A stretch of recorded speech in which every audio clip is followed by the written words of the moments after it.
के माग्नेमा मात्रै चासो, कमिसनमा मात्रै चासो, भ्रष्टाचारमा मात्रै चासो हो कि यो सरकारको यो समस्या समाधान गर्नेतिर चासो छ? के सरकारको मन्त्री प्रधानमन्त्रीलाई नियम कानुन लाग्दैन? के कारणले 4 महिनामा मेट्रोको प्रहरी चेन्ज भएछ?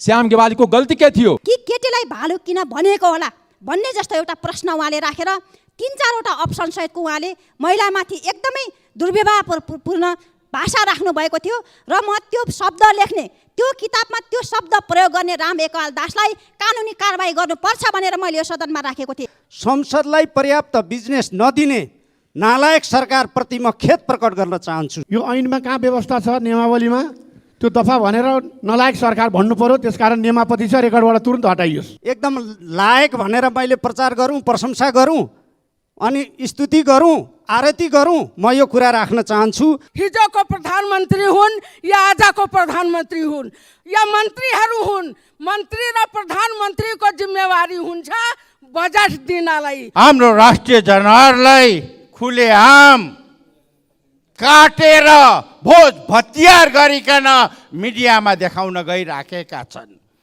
के यो कुनै तत्त्वले या बाहिरी प्रभावबाट त हुन गइराखेको छैन?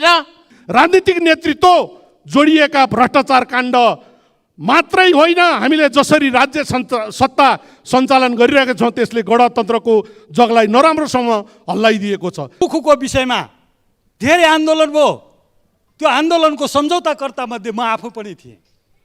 आज किसानहरू घाटामा गए भनेर राज्यले, नेपाल सरकारले दिएको अनुदानको रकम आज 2 वर्षदेखि पाइराखेका छैन। धार्मिक दङ्गा सरकारले गराउन खोज्दैछन्, अर्को फेरि मुरारी बापू पनि आउँदै हुनुहुन्छ। म सरकारसँग सोध्न चाहन्छु कि भोलि कुनै बुद्धिस्ट मौका आउँदाखेरि त्यस्तो सुरक्षा अगाडि पछाडि दिन मिल्छ कि मिल्दैन? आन्दोलनकर्मीमाथि विशेष गरी महिलाहरूमाथि यति हरकत गर्यो कि आन्दोलनकर्मी महिलाहरूको एउटा चाहिँ संवेदनशील अङ्गहरूमा प्रहार गरेर कुटपिट गर्यो।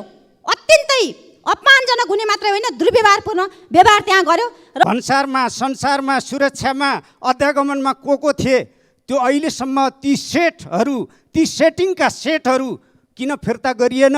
महोदय, महालेखा परीक्षकको कार्यालयको 60औं वार्षिक प्रतिवेदन अनुसार अध्यावधिक बेरुजु 5,87,33,94,00,000,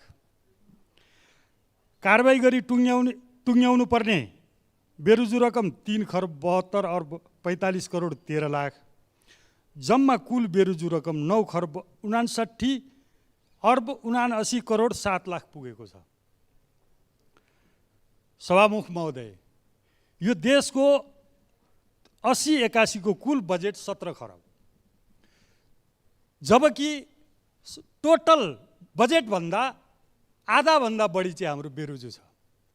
हामी आर्थिक सङ्कटमा छौँ, राजनीतिक सङ्कटमा छौँ, सामाजिक सङ्कटमा छौँ। सबै सङ्कटहरूमा अराजकता फैलिएको छ। तर हामी यत्रो बेरुजुलाई, यस प्रकारको बेरुजु बढिराखेको अवस्थामा सरकारले कुनै चासो नलिई भ्रष्टाचारलाई बढावा दिइरहेको अवस्था छ। बेरुजु बढ्नु भनेको भ्रष्टाचारलाई चाहिँ प्राथमिकता दिनु हो।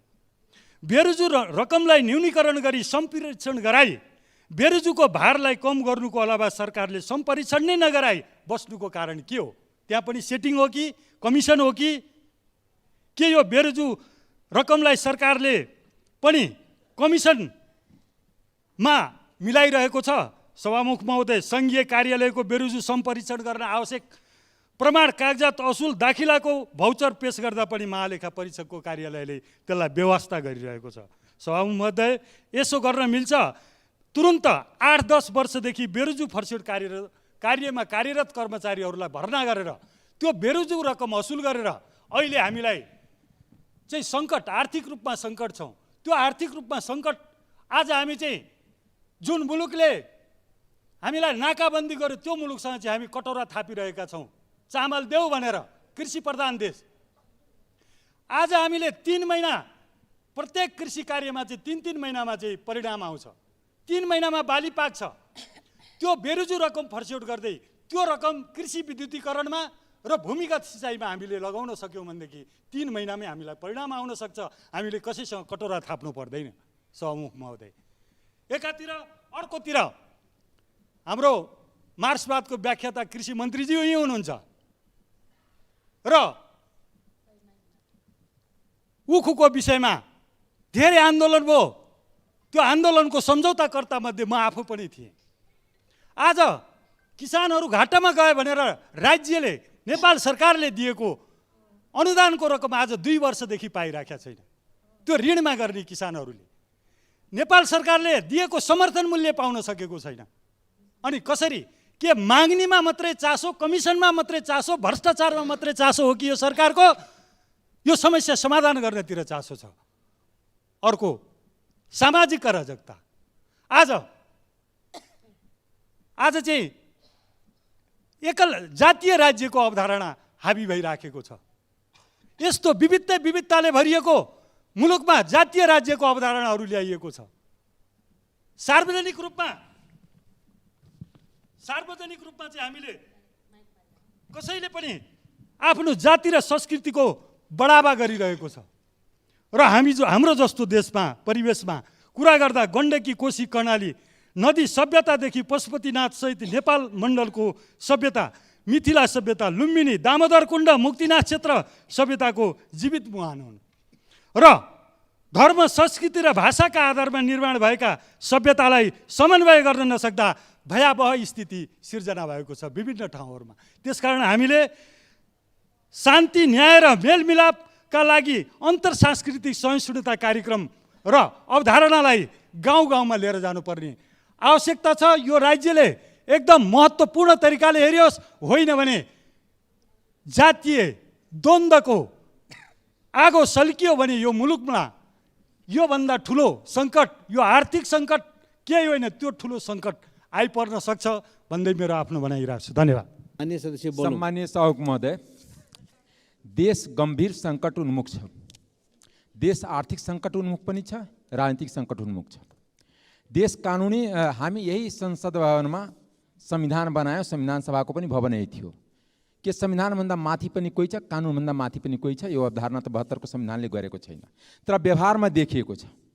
त्यस कारणले किनकि अस्ति भर्खर ललिता निवासको काण्डमा 2 जना पूर्व प्रधानमन्त्रीलाई घरमा गएर बयान लिने कि त्यही आम जनतालाई उपलब्ध हुन्छ कि हुँदैन? यो कस्तो कानुनी राज्य हो कि ठुला बडाको लागि एउटा कानुन, कि अर्को संविधान छ भने त्यो पढ्न पाऊँ, र सानातिनाको लागि अर्को कानुन? के सिआइबीले त्यो अरू आम जनताको लागि त्यो छुट दिन्छ कि दिँदैन? आम अभियुक्तहरूलाई त्यस्तो घरमा गएर बयान लिन्छ कि लिँदैन? एउटा कुरा। दोस्रो, सर्वोच्च अदालतको हिजोको जुन फैसला आएछ त्यसलाई म स्याल्युट गर्न चाहन्छु। त्यो जनताको हितमा हो, किनकि आफै चोरी त्यो बजेट बाँड्न पाइँदैन। किनकि अस्ति भर्खर सुदूरपश्चिमको सरकारले विश्वासको मत लिन 5 करोडले प्रदेशसभाको सांसदलाई बाँड्न मिल्छ? यो के जनताको कर दिएको पैसाबाट चल्ने मुलुक जनताप्रति उत्तरदायी हुनुपर्छ। जनताप्रति उत्तरदायी नभएको सरकारलाई सर्वोच्च अदालतले आइना देखाएको छ र सरकारलाई, यो गठबन्धनलाई त्यो मौका पनि छैन। जुन गठबन्धनको नेतालाई तोकिएर प्रधानमन्त्री भएछ, कुन मुखले भन्छ कि अदालतको फैसला गलत हो? बन्द कमरामा भनिन्छ कि अदालत सक्रिय जुडिसियल एक्टिभिजममा आएछ। जुडिसियल एक्टिभिजम होइन, यो देशमा नियम कानुन सबैको लागि हो, गठबन्धनको लागि छुट हुँदैन, गठबन्धनको नेताको लागि छुट हुँदैन। जसरी ललिता निवासमा छुट भयो, जसरी भुटानी शरणार्थीमा छुट भयो, त्यस्तै के सरकारको मन्त्री प्रधानमन्त्रीलाई नियम कानुन लाग्दैन? के कारणले 4 महिनामा मेट्रोको प्रहरी चेन्ज भएछ? श्याम गेवालीको गल्ती के थियो? गृहमन्त्रीले सदनमा जानकारी गराउनु पर्यो। या त 4-4 महिनामा सरुवा हुन्छ, त्यो नियमले बनाउनु पर्यो कि हरेक पुलिस अफिसरको 4-4 महिनामा सरुवा हुन्छ? यो मोनोपोलीले चल्दैन, रुल अफ ल यसलाई मानिँदैन। आफू खुसी गर्नलाई कार्यकारीको अधिकार मानिँदैन। 4 जना बस्ने र देशको कानुन मिच्ने, संविधान मिच्ने, यसले राजनीतिक दुर्घटनातिर लग्दैछ। यसले सर्वोच्च अदालत सही ठाउँमा लग्न खोज्दैछ। किनभने जहाँ एकातिर दोस्रो कुरा सरकारका प्रधानमन्त्री गेरुवा वस्त्रधारी पछि पुरा मन्त्रीमण्डललाई इन्डियामा गराएपछि बाबाहरूको लर्को लागेछ। प्रधानमन्त्रीकै निम्तो हो कि होइन त्यो बुझ्नै पर्छ। म सरकारसँग सोध्न चाहन्छु, एउटा धीरेन्द्र शास्त्री आउनुभयो, उहाँको भाषा कति सभ्यती के बोल्नुभयो सबै आम जनतामा छ। यहाँ धार्मिक उन्माद, धार्मिक दङ्गा सरकारले गराउन खोज्दैछन्। अर्को फेरि मुरारी बापू पनि आउँदै हुनुहुन्छ। म सरकारसँग सोध्न चाहन्छु कि भोलि कुनै बुद्धिस्ट मौका आउँदाखेरि त्यस्तो सुरक्षा अगाडि पछाडि दिन मिल्छ कि मिल्दैन? भोलि कुनै मुसलमानको मौलवी आउँदाखेरि त्यस्तो सुरक्षा दिन मिल्छ कि मिल्दैन? त्यति छुट हुन्छ कि हुँदैन? राज्यको मन्त्रीहरू लड्को लागेर त्यहाँ जान्छ कि जाँदैन? भोलि कुनै क्रिस्चियनको पोप आउँदाखेरि, किनकि नेपालको संविधान धर्मनिरपेक्ष संविधान हो, त्यो प्रधानमन्त्रीलाई छुट छैन कि राज्यलाई धर्मतिर लग्ने। अहिलेको सरकार देशलाई धार्मिक दङ्गा, जातीय दङ्गातिर लगिरहेछ। सरकारलाई म आगाह गर्न चाहन्छु, जुन देश जातीय र धार्मिक दङ्गामा फस्छ त्यो देश 20 वर्ष 30 वर्षसम्म द्वन्द्वमा रहन्छ। माओवादी द्वन्द्व त त्यसको सामनेमा केही होइन। यो द्वन्द्व समाजको जरा जरामा जान्छ। आज मधेस धार्मिक दङ्गाको चपेटमा पर्दैछ, पारिँदैछ र सरकार त्यसमा क्रियाशील छ। म बडा दावाको साथ भन्छु, सरकारसँग हामी डिबेट गर्न चाहन्छु, सम्बन्धित मन्त्री आओस्, हामी प्रुफ दिन्छौँ कि सरकारले कसरी छुट दिइरहेछ। त्यस कारणले यस देशमा संविधानको पालन भएन भने, संविधानभन्दा माथि यो गठबन्धन आफूलाई ताक्यो भने, मान्य सदस्य समय सकियो। एक मिनटमा सभामुख विनम्र आग्रह गर्छु कि एकातिर यो देशको सँग उता एफडीआई आइराखेको छैन, नेपालमा कुनै लगानी मैत्री वातावरण छैन, किनकि दलको नेताहरू के भन्छ, लगानी गर विदेशी, त हाम्रो कार्यकर्ता हाम्रो सहयोगमा तिम्रो त्यो लगानी लुट्छ, लगानी कब्जा गर्छ। यस्ता 10 वटा इक्जाम्पल छ। यो 10 त्यस कारणले न यहाँ एफडीआई आइरहेछ, न यहाँ अनुदान आइरहेछ। 51 अरब यही गठबन्धनको अर्थमन्त्रीले प्रक्षेपण गरेका थिए कि 51 अरब अनुदान आउँछ, आयो जम्मा कति? 3 अरब 80 करोड, 4 अरब पनि आएन। कतिसम्म मुखदर्शक छ सरकार भन्ने कुरा चाहिँ म 3-4 वटा केही घटनाहरू उदाहरणहरू राख्दै सरकारको गम्भीर ध्यान आकर्षण गराउँछु। सभामुख महोदय, म उदाहरण 1 का रूपमा मैले साउन 10 गते यही सदनमा एउटा विषय राखेको थिएँ।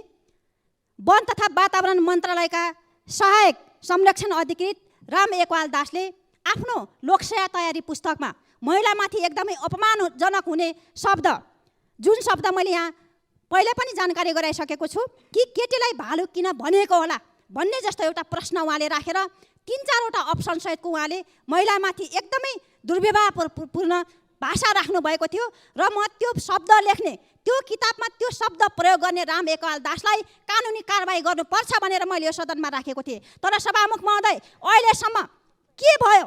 उहाँलाई कारबाही भयो कि?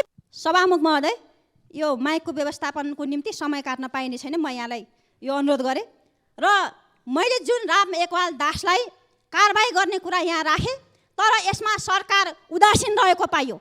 उहाँलाई कारबाही भयो या भएन भन्ने कुरा सदनले जान्न पाएन, समग्र नेपालका महिलाहरूले यसमा चाहिँ जान्न पाएनन्। तसर्थ म सभामुख मार्फत यो अपेक्षा राख्दछु कि सभामुखज्यूबाट रुलिङ यो होस् कि यहाँ वन तथा वातावरण मन्त्रीज्यूले यसबारेमा के कारबाही अगाडि बढाउनु भयो या बढाउनु भएन भन्ने कुराको जवाब यो सदनलाई रोस्टममै आएर हाम्रा चाहिँ वन तथा वातावरण मन्त्रीले यहाँ दिनुपर्छ। र महिला तथा बालबालिका मन्त्री र समग्र महिला तथा बालबालिका मन्त्रालयको यसमा धारणा के छ, महिला तथा बालबालिका मन्त्रीको पनि यहाँ धारणा रोस्टममै आएर दिन म सभामुखबाट यो रुलिङ होस् भन्ने कुरा राख्न चाहन्छु।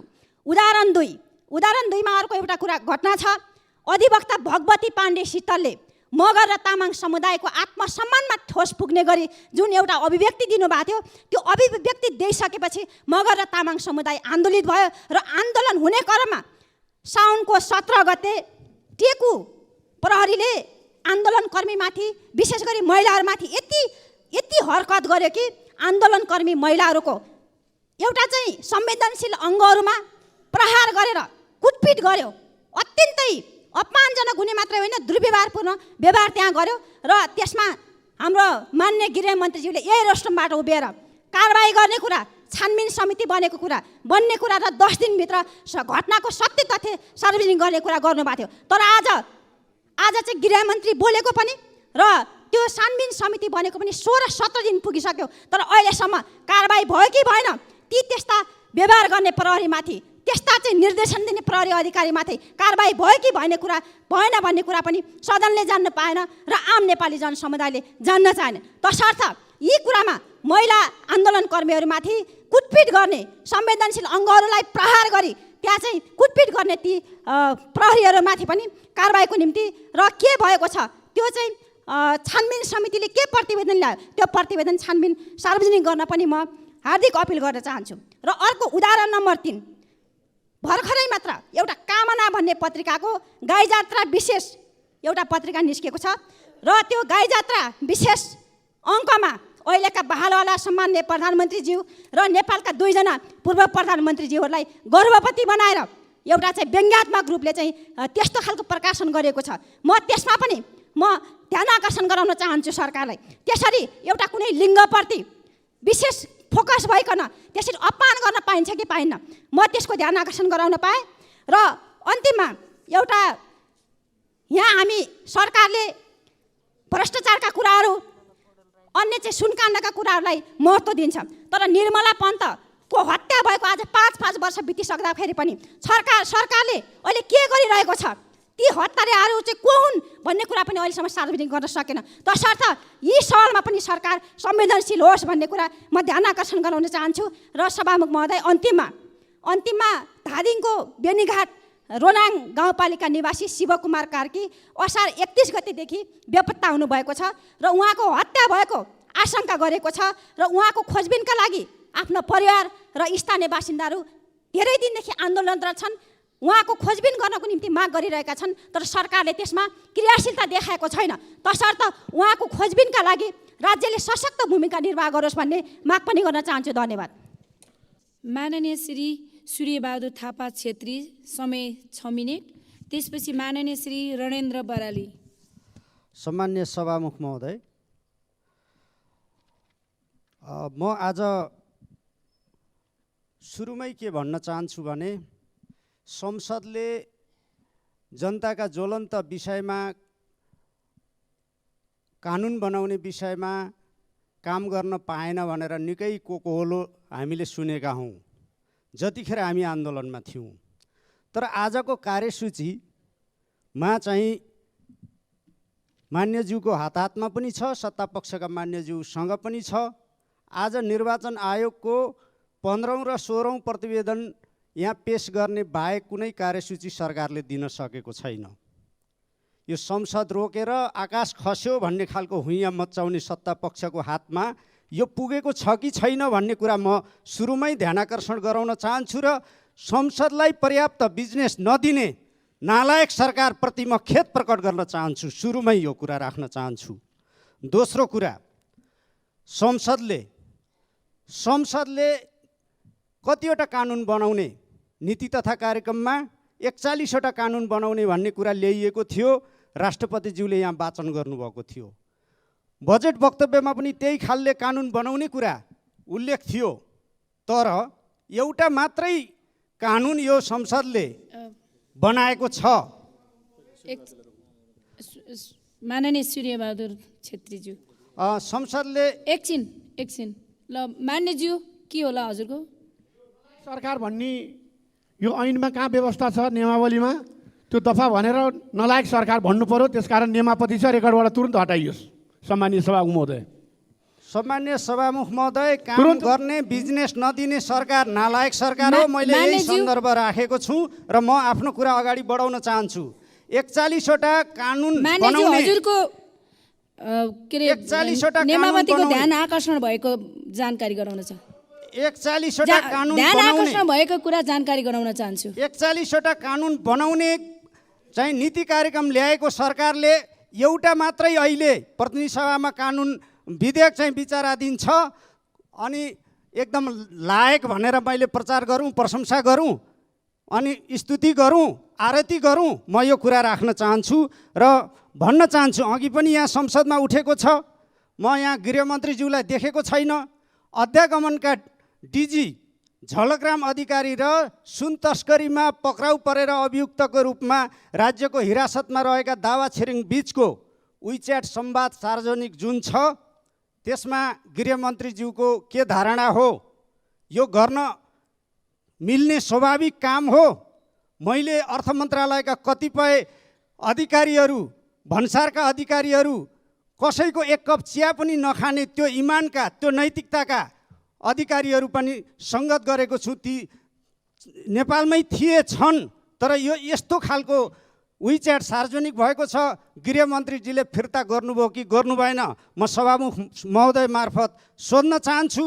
र यो 1 क्विन्टल सुन बरामद भएको 1 महिना आज 5 दिन भइसक्यो र यो बिचमा त्यो त्यति ठुलो असामान्य तस्करीको प्रक्रियामा राज्यका जवाफदेही निकायहरू भन्सारमा, संसारमा, सुरक्षामा, अध्यागमनमा को थिए, त्यो अहिलेसम्म ती सेटिङका सेटहरू किन फिर्ता गरिएन?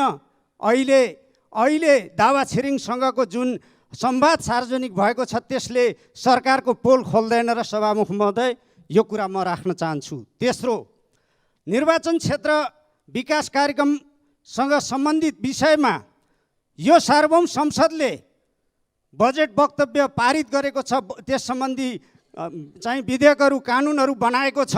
यो संसदको विधायकी अधिकार प्रयोग भएको छ।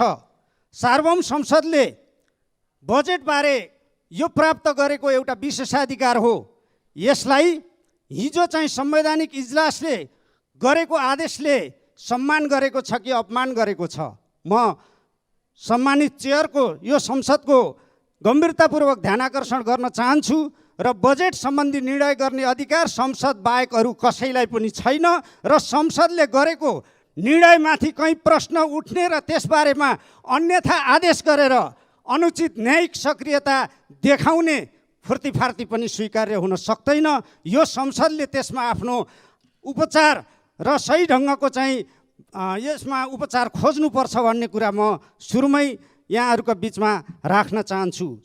सम्मान्य सभामुख महोदय, अर्को एउटा रमाइलो प्रसङ्ग छ।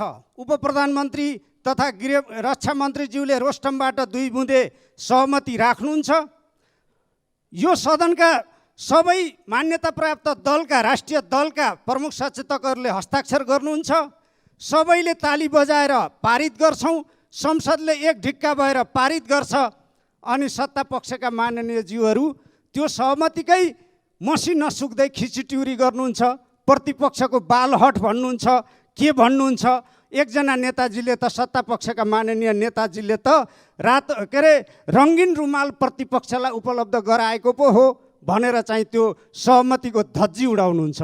खासमा यो संसद नचलोस् भनेर, यो संसदलाई बन्धक बनाउने काम सत्ता पक्षले गर्दै आएको थियो भन्ने कुरा यी अभिव्यक्तिहरूले प्रस्तुत गर्दैनन्। र सम्मान्य सभामुख महोदय, यो सहमतिको मसी नसुक्दै यो खालको प्रतिपक्षलाई कटाक्ष गर्ने, यो खिचिट्युरी गर्ने कुराले हामी यो संसदलाई कस्तो थलोमा रूपान्तरण गर्ने कोसिस गरिरहेका छौँ, म यो कुरो राख्न चाहन्छु। धन्यवाद।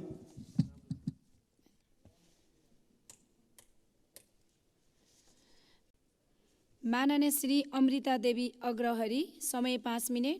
त्यसपछि माननीय श्री नागिना यादव। सम्मानीय सभामुख महोदय, आज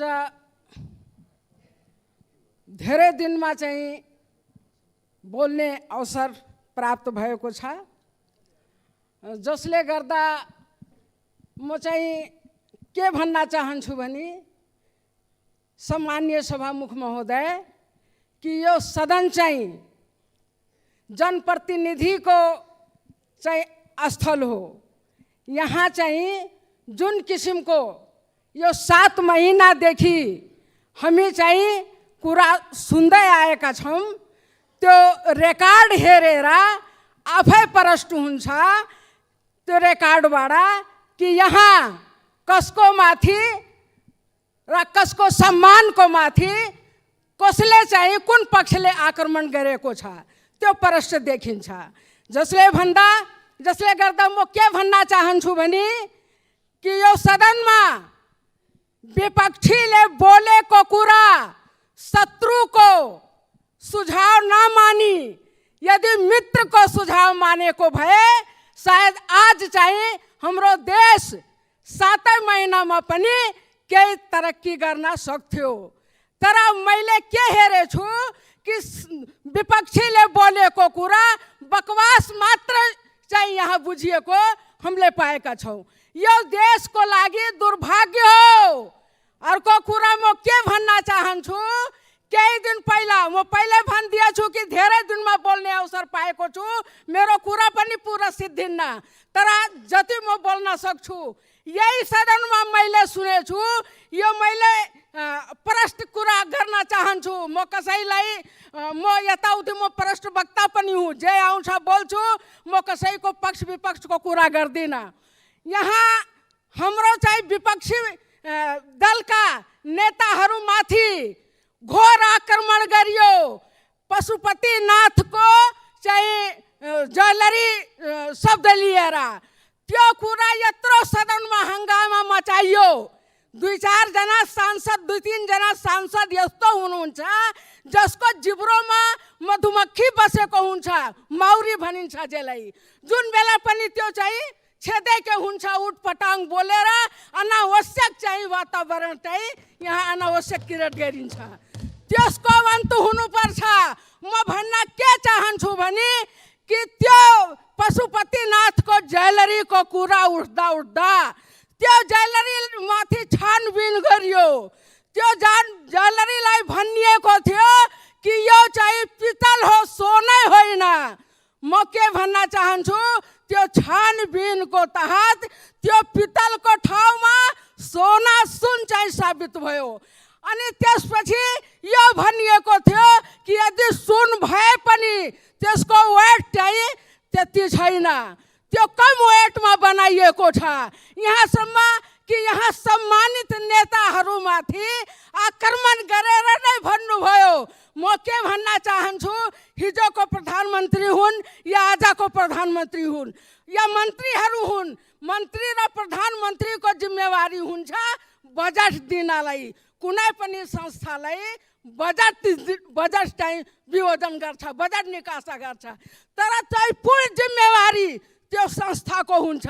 तर यहाँ संस्थाको नाम नलिएर नेताको चाहिँ मानमाथि वर्धन गरियो, नेताको मान वर्धन गरियो।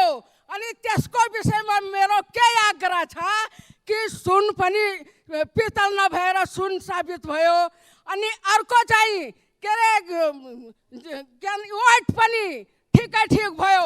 अब यस्तो अवस्थामा यहाँ बोल्ने सांसदमाथि कारवाही हुनु पर्यो कि हुनु परेन? मलाई त लाग्छ त्यस्तो मान्छेमाथि कारवाही हुनुपर्छ। जुनसुकै सांसदले यदि कसैको मान र सम्मानको मर्दन गरेछ भने त्यसमाथि कारवाही हुनुपर्छ। अर्को कुरा हामीले उठायो चाहिँ अहिले उच्च स्तरीय छानबिन समितिको कुरा। उच्च स्तरीय छानबिन समिति किन आवश्यक थियो? आज यत्रो दिन भइसक्यो। सम्मानीय सभामुख महोदय, म स्पष्ट भन्न चाहन्छु, कुनै पनि देशको सरकारलाई कुनै पनि चाहिँ घटना उपघटना छानबिन गर्नको लागि उसको लागि 12 घन्टा, 24 घन्टा, 36 घन्टा, 48 घन्टा, 72 घन्टा धेरै हुन्छ। अहिलेसम्म चाहिँ सरकारले, सरकारको पक्षका निकायले केही पनि गर्न सकेको अवस्था देखिन्न, जसले गर्दा हामीलाई शङ्का भयो कि कहीँ यो देशका रक्षक जुन सम्मान्य सभामुख महोदय, हिजो बल्ल तल्ल यो सदन सुचारू भयो। एउटाले अर्कोलाई बधाई दिँदा दिँदै 2-3 घन्टा त्यसै गयो। 1 महिना पहिलादेखि जुन बाढीले, पहिरोले पुरेर मकवानपुर जिल्लाको फापरबारी गाउँपालिकाको झुरझुरे ठाउँमा 7 जना परिवार एउटै चिहान भयो। त्यो बारेमा यहाँ केही राखौँला भनेको थिएँ। यही हाइवेहरूमा चाहिँ पहिरोले बाटो जाम हुँदाखेरि कैयौँले चाहिँ बडा कष्टकर समय गुजार्नु पर्यो। 2-3 जनाले त बसैमा बच्चा पाए। त्योतिर कसैको ध्यान भएन। आज बल्ल तल्ल भोलिपल्ट मैले यहाँ बोल्ने मौका पाएको छु। आज मकवानपुरमा यो बाढी पहिरोमा विभिन्न राजमार्ग काठमाडौँ आउने बन्द भए। एउटै मात्र राजमार्ग कान्ति लोकपथ मात्र 2 घन्टाको लागि मात्र बन्द भयो, न त अक्सर जनताहरू त्यो बाटोबाट ओहोरदोहोर गर्न पाए। आज यता हेर्नुहोस्, मुगलिन बाटोमा पहिरो गए थियो, यो राजमार्गहरूमा कुलेखानीको उसमा पहिरो गएको थियो, तर आज त्यो लोकपथ कान्ति लोकपथलाई ललितपुर र मकवानपुर सडक विभागले परियोजना हटाइकन आफ्नो आफ्नो जिल्लामा 20 करोड आएको छ, त्यो चाहिँ जिल्ला सडक विभागमा तान्न गइराखेको छ। यो दुर्भाग्य हुनेछ सभामुख महोदय। त्यसकारण यो कान्ति लोकपथलाई चाहिँ कुनै पनि जिल्लामा नगाँसिकन यो आयोजना सफल रूपमा अगाडि बढिराखेको छ। धेरै काम हुनु बाँकी छ। यो त 20 करोड खानको लागि मात्र तानतुन गरिराखेका छन्। सभामुख महोदय, यो के भइराखेको छ? हाम्रो राष्ट्रिय जनावरलाई खुलेआम काटेर भोज भतियार गरिकन मिडियामा देखाउन गइराखेका छन्। के यो कुनै तत्त्वले या बाहिरी प्रभावबाट त हुन गइराखेको छैन? हाम्रो सरकारले यो प्रति के हेरिराख्नु भएको छ? एक शब्द बोल्न सकिराखेका छैनन्। यदि यही न्यूमा धार्मिक द्वन्द्व या जातित्व द्वन्द्व भयो भनेदेखि के हुने होला? कसैले यसप्रति हामी मान्नेहरूले पनि कहिले सोचेका छौँ? यदि सरकारले चाँडो से चाँडो सोध्नु, संविधान अनुसार जे संविधान तपाईहरूले बनाउनु भएको थियो हिजोको दिनमा, त्यो अनुसार कानुन लागू गर्नुहोस्। आज धार्मिक द्वन्द्वहरू भारतमा पटक पटक भएको तपाईँ हामीले देखेका छौँ। जातित्व द्वन्द्व भइराखेको छ। अहिले भर्खरै मणिपुरमा जुन जातित्व दङ्गा भएको थियो, हजार परिवारहरू काटिए, मारिए, घरहरू त्यो बस्तीहरू डढाएर राख बनाइदियो। के यही दिन हाम्रो नेपालमा ल्याउन खोजिराखेको हो? यदि कता चिज यो द्वन्द्व नेपालमा भयो भनेदेखि के हुन्छ? कहिले हाम्रो सरकारले, हामी मान्नेहरूले कहिले सोचेका छौँ? नसोचेको नरसंहार यो देशमा हुन्छ। यसलाई रोक्नु पर्ने हाम्रो धर्म पनि हो, दायित्व पनि हो। सभामुख महोदय, यदि त्यो द्वन्द्वमा जो कोही मरे पनि हाम्रै भाइ छोराहरू मर्नेछन्, हाम्रै नेपालीहरू काटिनेछन्, कटाइनेछन्।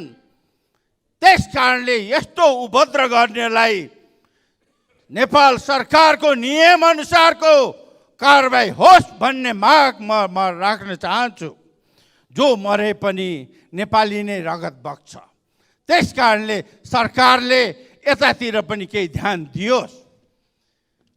खाली सुनतिर दौड्ने, सरकारी जग्गा हत्याउने, यतातिर मात्र ध्यान धेरै नलगाइदिनुहोस्।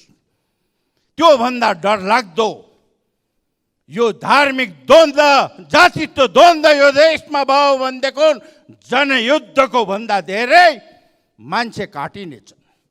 त्यो हुन नदिनको लागि हामी मान्यहरूले पनि बेलैमा सचेत भइकन सबैले आफ्नो आफ्नो क्षेत्रबाट एलर्ट गराउनको लागि म अनुरोध गर्न चाहन्छु। त्यस्तै गरिकन नेपाली सेनाको बारेमा सबैले धेरै कुराहरू यहाँ गरिसक्नु भएका छन्। मेरा विद्वान मान्यज्यूहरूले पनि धेरै कुरा राखिसक्नु भएको छ। यत्रो 1,95,000 सेना केलाई चाहियो? न भारतसँग लड्न सक्छ, न चाइनासँग सक्छ। हामीलाई विद्वान मान्यहरूले भनेका थिए। हिजो जम्मा हामीहरू 60-70 लाख नेपाली हुँदाखेरि यही नेपाली गोर्खाली सेनाले तिब्बतसँग पनि, चाइनाको विशाल सेनासँग पनि लडाइँ खेलेकै हो। सभामुख महोदय, यही सानो दफाले इस्ट इन्डिया कम्पनीको ब्रिटिस सेनासँग पनि लडाइँ खेलेर जितेकै पनि छौँ। सभामुख महोदय, आज अफगानिस्तानमा रसियाले लिन खोज्दाखेरि त्यहाँ मुठ्ठीभर सेनाले त्यो अफगानिस्तान बचायो। अमेरिकाले लिँदाखेरि त्यही सेनाले बचायो। आज रसिया एक मिनट सभामुख महोदय, त्यसकारण चाहिँ नेपाली सेना अपहार्य छ। हिजो कोभिडमा हुँदाखेरि औषधि किन्नको लागि नेपाली सेना परिचालन गरे, किनकि नेताहरूको छोराहरूले ठेकेदार बने, बर्मलुट मचाए। त्यसकारण नेपाली सेना जरुरी छ राष्ट्र बचाउनको लागि। हाम्रा ठुल्ठुला विद्वान मित्रहरूले ठुल्ठुलो डिक्सनरी युरोप र अमेरिकाको पढेका होला। नेपालको इतिहास पढ्नुहोस् अनि थाहा हुन्छ नेपालको सेनाको के हैसियत छ भन्ने कुरा। धन्यवाद। माननीय कृष्ण कुमार श्रेष्ठ, समय 6 मिनट। सम्मान्य सभामुख महोदय, गए राति बारा जिल्ला जितपुर सिमरा उपमहानगरपालिका वडा नम्बर 22 चुरियामाई नजिक तीर्थयात्री बोकेको बस दुर्घटना हुँदा 7 जनाको मृत्यु र 17 जना गम्भीर घाइते अवस्थामा छ। मृत्यु हुनेहरूको प्रति हार्दिक श्रद्धाञ्जली व्यक्त गर्न चाहन्छु। घाइतेहरूप्रति शीघ्र स्वास्थ्य लाभको कामना गर्न चाहन्छु र घाइतेहरूलाई यथोचित उपचारको लागि सरकारसँग जोडदार माग गर्न चाहन्छु। सम्मान्य सभामुख महोदय, नक्कली भुटानी शरणार्थी ललिता निवास प्रकरण, सुन तस्करी जस्ता भ्रष्टाचारका जघन्य काण्ड एकपछि अर्को गर्दै पर्दाफास हुँदै आएको छ। यसमा नेपाली जनता र म व्यक्तिगत रूपमा खुसी पनि थिएँ, तर यी ललिता निवास सुन प्रकरण, भुटानी शरणार्थी लगायत काण्डले अहिले सबैको ध्यान खिचेको छ। यी काण्डहरू सबैका लागि लज्जाको विषय बनेको छ, देशको लागि नै लज्जाको विषय बनेको छ। भुटानी शरणार्थीका नाउँमा भएको मानव बेचबिखन सरहको घटना होस् या ललिता निवासको सार्वजनिक सम्पत्तिको हिनामिना र सुन तस्करी मामिलामा सरकारले अभियानकै रूपमा अगाडि बढाएको भ्रष्टाचार नियन्त्रण र सुशासनको प्रयासका लागि सर्वप्रथम सरकारलाई धन्यवाद दिन चाहन्छु। तर खबरदार, मैले दिएको धन्यवाद फिर्ता लिन नपरोस्। सभामुख महोदय, अपराधमा संलग्न व्यक्तिलाई आरोप प्रमाणित भए पश्चात अपराध अनुसार दण्ड, जरिवाना र सजाय हुनुपर्दछ। भ्रष्टाचार र अनियमिततामा मुछिएका कसैलाई पाखा नगरेर निष्पक्ष छानबिनलाई प्रभावकारी रूपमा अगाडि बढाउनुपर्छ। सुन तस्करी काण्ड र ललिता निवास प्रकरणमा प्रहरीको केन्द्रीय अनुसन्धान ब्युरो CIBले स्वतन्त्र रूपमा काम गरोस् भन्ने चाहन्छु। आरोपित रहँदैमा, अनुसन्धान चल्दैमा आफूलाई मन नपरेका आरोपित सबै अपराधी हुन्। उनका व्यावसायिक तथा व्यक्तिगत मान प्रतिष्ठालाई असर पार्ने अतिवादी सोच पनि देखिएको छ।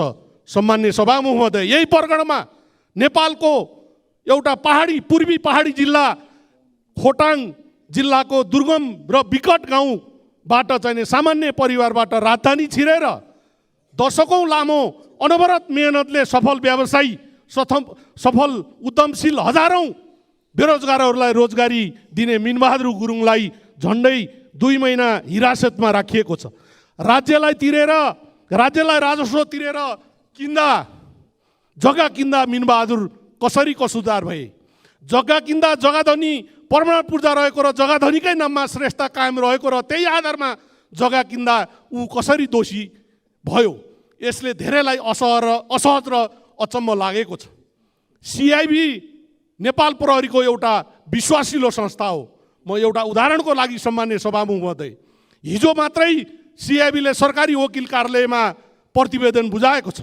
त्यो प्रतिवेदनमा 2049 सालको बिगो भनेर दाबी गरे बमोजिम तत्कालीन बेलामा जम्मा 6 वर्ष भएको एकजना नाबालकलाई करोडौँ रुपियाँ बिगो दाबी गरिएको छ। यस्ता केटकेटी अनुसन्धान प्रति मेरो र सम्पूर्ण नेपालीको शङ्का रहेको कुरा पनि म सभामुखज्यूलाई अनुरोध गर्न चाहन्छु। कुनै पनि दोषी व्यक्ति कानुनी दायराबाट भाग्न हुँदैन र कुनै पनि निर्दोष व्यक्तिलाई गलत रूपमा फसाउनु हुँदैन। भ्रष्टाचार र अनियमितताका विषयमा सम्मानित अदालतको अध्ययन, अनुसन्धान र न्यायिक प्रक्रियालाई राम्ररी र निष्पक्ष व्यापक रूपमा अघि बढाइयोस् भन्न म चाहन्छु सम्माननीय सभामुख महोदय, सर्वोच्च लोकतान्त्रिक र सुन्दर व्यवस्था मानिएको गणतन्त्रमाथि दिन प्रतिदिन शङ्का उपशङ्काहरू बढिरहेका छन्। जुन व्यवस्थाका लागि हामीले 4 दशकभन्दा लामो सङ्घर्ष गऱ्यौँ, त्यही व्यवस्थामाथि यति चाँडै समाजमा नागरिकमा यति धेरै आशंका बढ्नु सबैभन्दा चिन्ताको विषय हो। समाजमा अहिले चौतर्फी उकुस मुकुस छ। संसारका हँसिलो मुहार भएका मानिसका रूपमा चिने नेपालीहरूको मुहारमा निराशा र तनाव छ। युवाहरू स्वदेशमा भविष्य देखिरहेका छैनन्, गाउँघर जङ्गलमा परिणत भएका छन्। यस्तो लाग्छ देशमा कोही खुसी छैनन्, कोही सुखी छैनन्। त्यसमाथि राजनीतिक नेतृत्व जोडिएका भ्रष्टाचार काण्ड मात्रै होइन, हामीले जसरी राज्य सत्ता सञ्चालन गरिरहेका छौँ त्यसले गणतन्त्रको जगलाई नराम्रोसँग हल्लाइदिएको छ। सामाजिक विभाजनका जोखिम पनि पछिल्ला केही घटनाले सन्निकरण ल्याइरहेको छ। सम्माननीय सभामुख महोदय, केही दिन अघि धरानमा गोरु काटेर भोज भतेर गरेको विषयमा मिडियामा आएको थियो। त्यो घटनापछि धरानमा सामाजिक सद्भाव बिथोल्ने किसिमका क्रियाकलापहरू भइरहेका छन्, जुन भित्रभित्रै भुसको आगो चाहिँ सल्किरहेको छ। समाज एकअर्काको सम्मान, सहयोग र आपसी भाइचारा मार्फत निर्देशित हुन्छ। जब समाज बन्ने यी विशेषता समाजले बोक्न सक्दैन, तब त्यो समाज एक रहन सक्दैन। यस्तो घटनामा पनि नेपाल सरकारले न त कुनै अनुसन्धान गरेको छ, न कुनै अनुसन्धान समिति बनाएको छ। यसले भयावह रूपमा चाहिँ जानेर यो अघि नै पूर्ववक्ता मान्यज्यूले भने जस्तै यो जनआन्दोलन भन्दा जुन चाहिँ माओवादीको द्वन्द्व भन्दा ठुलो घटना लिन सक्छ। समयमै सचेत रहौँ। धन्यवाद सभामुखज्यू।